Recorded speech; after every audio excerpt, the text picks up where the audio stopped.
Today is Monday, the 20th of July, and coming into this week and this market open today, after last week, which was relatively flat for the most part, the one key kind of thing to pay attention to was basically how all of the major indices reacted around their 50 period moving averages.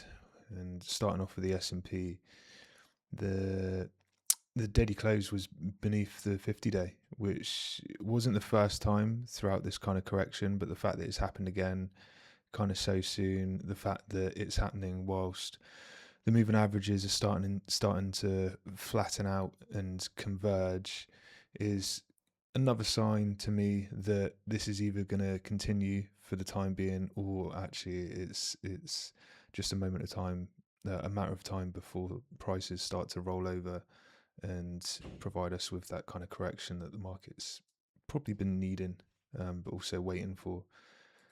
In regards to the Nasdaq, that's far clearer in terms of strength, or rather weakness. It managed to catch a little bit of a bid, a tiny bit of a bid, coming into the weekly close last week. But again, the fact that it's so far below its 50-day moving average, and the fact that the 10 and 20 are both below it now, rolling over, just kind of paving the way, looking like it's paving the way for lower prices overall. The Dow Jones holding up better than most, alongside the IWM. I feel like the reasoning for that is potentially basically what I spoke about last week, in terms of there being a slight rotation going on right now in terms of the laggards starting to catch a bid, and in terms of that, it would be stocks that are just generally lower market cap stocks, and they kind of comprise the Russell index here. So it makes sense that the IWM's holding up more than the S&P and Nasdaq, for example. But ultimately, is whether or not it actually has kind of lasting or staying power, and once that cools off, how does the market respond? And this week, a new addition to my situational awareness is I'm just going to continue tracking the Japanese index, which is the KOSPI, and KOSPI, KOSPI, and basically it's kind of been a proxy for memory stocks, and um, the fact that it's kind of sold off so heavily, it's also coincided with the market going through its downturn. The US market's going through its kind of cooling off period, downturn period. So yeah, I'm just going to be monitoring this just to see how it kind of, or the interplay with the US stocks, and when this index does start to bottom out, or potentially turn back up to the upside, does that coincide with US stocks catching a bid as well? It would make sense based on the kind of sell-off that is seen over the past kind of month or so. So yeah, I'm just going to continue to monitor this moving forwards. In regards to the VIX, there was a little bit of a spike on Thursday, Friday, but nothing major yet. There's definitely room for it to have another kind of spike like we saw back in June. But yeah, for now, it's just kind of a kind of interim type of volatility. Just just as is kind of typical for the VIX. Just little spikes here and there. The dollar index, nothing really to report on that. It's the breakout highs are still holding for now, but no real signs of strength or weakness for the most part. It's just kind of flatlining a little bit. So yeah, just going to continue watching this just to see what does happen. Definitely room for a breakout, but at the same time, definitely room for it to be more of a fake out and just to kind of continue in its range. Semiconductor ETF, again, similar to the Nasdaq, basically a proxy for the Nasdaq, and yeah, very similar looking charts. Still showing weakness, moment of relief there on Friday, but still weakness for the most part. And then space stocks as well, the space stocks ETF, two closes below its 200-day moving average now. So yeah, clear weakness, obviously, and for the most part, I'd imagine potentially a little bit of relief here, but yeah, kind of consolidation, sideways chop at best.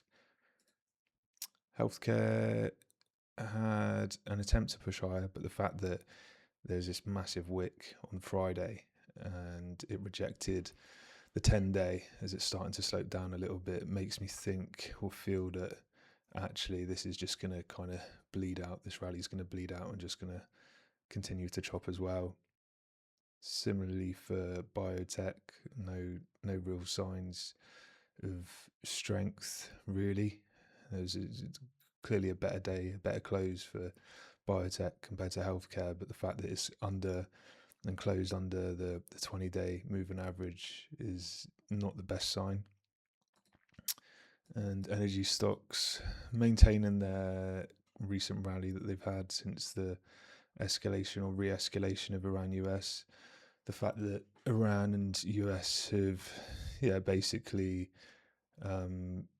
terminated their ceasefire agreement, and for the past 9 days now, it's just been consecutive strikes, and it doesn't seem like there's going to be any slowing down of that. So it makes sense that the energy sector is kind of catching a bid, and that's also seen in oil maintaining its breakout too. Which this is kind of, this gap here was the level that I was expecting to see some sort of reaction, and there was a little bit of cooling off. But the fact that it's kind of holding this gap and potentially pushing higher, it looks like the 10-day is, well, the 10-day is already above the 200-day, but it looks like the 20-day is going to be above it probably this week as well, and that's potentially a sign for things to continue higher. I mean, it's not been too significant for the most part, but the fact that it is pushing higher whilst things escalate, and whilst things could, the fact that the ceasefire just it basically never happened. I mean, there was a deal, but it didn't actually have any staying power for the most part. So it feels like this kind of war's never really stopped.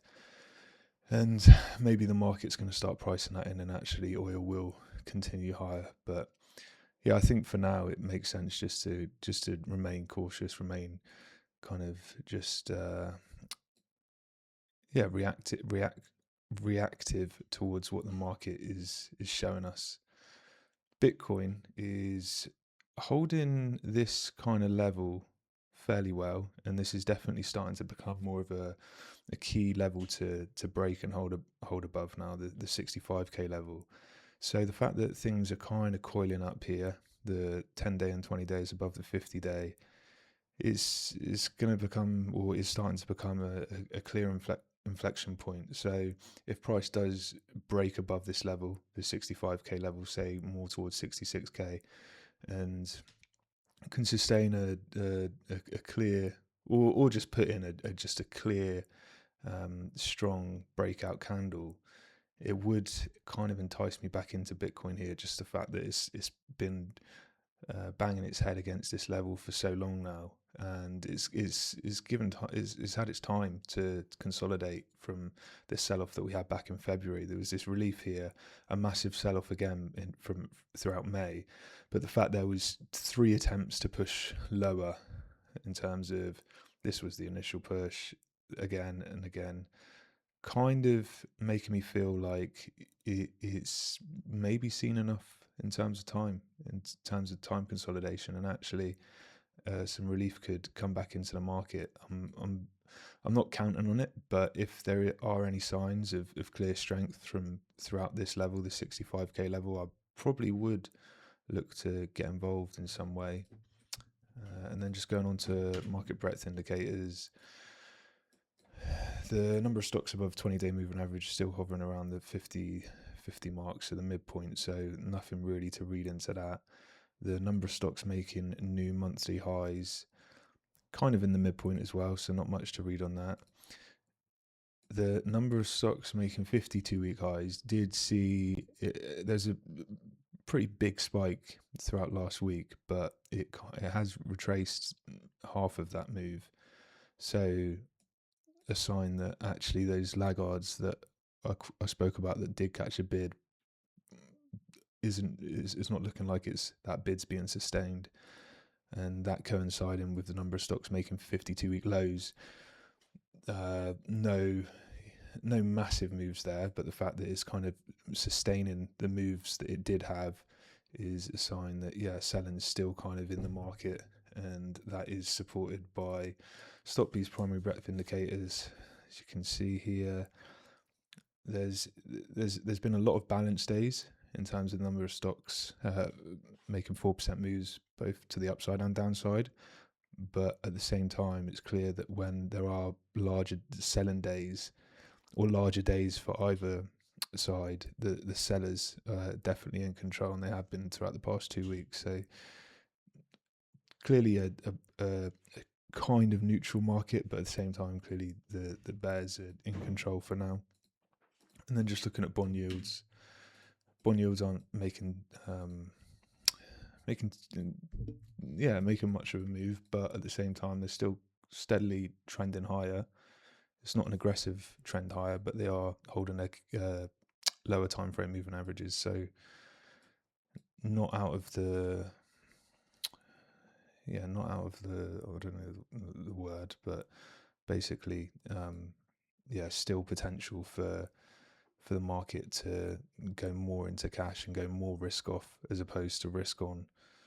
If the market did want to go risk on, I'd expect to see bond yields come down, but the fact that they're not really doing that and they are holding their highs more or less, it makes sense for the market just to still remain in this limbo of not really knowing what it wants to do, but at the same time kind of selling in the background. And just taking a look at the kind of stocks that have had the most attention recently, SpaceX just absolutely getting battered alongside other space stocks. SNDK is a big one that I saw other people talking about as well. And this was a massive market leader for the best part of all of 2025. And the fact that it's now clearly losing its lower time frame moving averages, 40% move down from its highs, is another sign that the market just is going into risk off mode for the most part, or just being a bit unsure in terms of what it wants to do. AMD is trying to hold up, gapping a little bit higher into the open today, but for the most part it has lost its uptrend with this kind of these lows closed through here. This low is probably the key low for me to be watching for AMD, but again, it's just the story for all kind of the leading stocks over this past month, just kind of losing all the momentum that they had. And Google again, Intel.